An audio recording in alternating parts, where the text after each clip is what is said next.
রাজনীতির ওয়াজ করে করলাম, আস্তাগফিরুল্লাহ। আমি কি কোন দলের নাম বলেছিলাম, কাউকে গালি দিয়েছিলাম? দাঁড়ান দাঁড়ান দাঁড়ান, আমার ভূমিকার কথা শুরু হয়েছিল 3.5 হাত মাটির কবর দিয়ে। যুবক ভাইরা বলো, ক্ষমা চাওয়া লাগবে, ক্ষমা চাওয়া লাগবে, ক্ষমা চাওয়া লাগবে। এখানে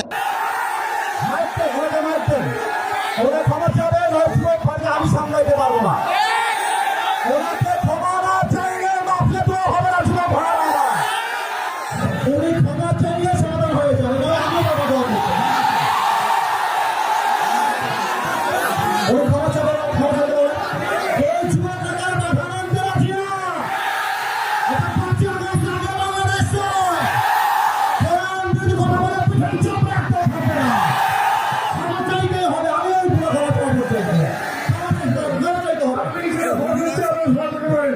আচ্ছা, আমি আগে একটা কথা বলে নেই, এটা 5 আগস্টের আগের বাংলাদেশ নয়, এটা 5 আগস্টের পরের বাংলাদেশ। আমি আল কোরআনের মাহফিলে বাঘের বাচ্চার মতো বলবো, আগামীর পার্লামেন্ট চলবে কোরআন দিয়ে, আগামীর পার্লামেন্ট চলবে আল্লাহর কোরআনের সংবিধান দিয়ে। যদি কোনো পাতি নেতা বাধা দিতে আসে, কসম খোদার ওর পিঠের চামড়া একটাও থাকবে না। এই নওগাঁর ছেলে, তোমরা ভয় পাও কাউকে? কোন নেতা তোমরা ভয় পাও? কোন দল তোমরা ভয় পাও? আরে যেই দল ক্ষমতায় ছিল সেই দলকেই তো আমরা ভয় পাই না। তো যেই দল ক্ষমতায় যায় নাই সেই দলকে গোনার তো টাইমই আমাদের কাছে নাই। যুবক ভাই, যেই নেতা বলবে কোরআনের শাসন চাই, I salute you from my heart. যেই নেতা বলবে আল কোরআন দিয়ে দেশ চলবে না, তোমার মুখে জুতার বাড়ি।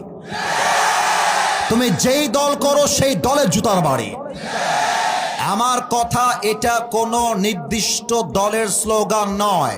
আল কোরআন দিয়ে বাংলাদেশ চলবে, এটা 18 কোটি মানুষের কলিজার দাবি। এবং আমার বিশ্বাস, আগামীতে কালেমার পতাকা জাস্ট বাংলার সংসদে নয়, আগামীতে কালেমার পতাকা আমেরিকার হোয়াইট হাউসে পথ করে উঠবে। ঠিক না বলো? কোনো একদিন এদেশের আকাশে কালেমার পতাকা দুলবে, সেদিন সবাই খোদাই বিধান পে দুঃখ বেদনা ভুলবে। সেদিন আর রবে না হাহাকার, অন্যায় জুলুম অবিচার, থাকবে না অনাচার, দুর্নীতি কদাচার, থাকবে না অনাচার, দুর্নীতি কদাচার, সকলেই শান্তিতে থাকবে।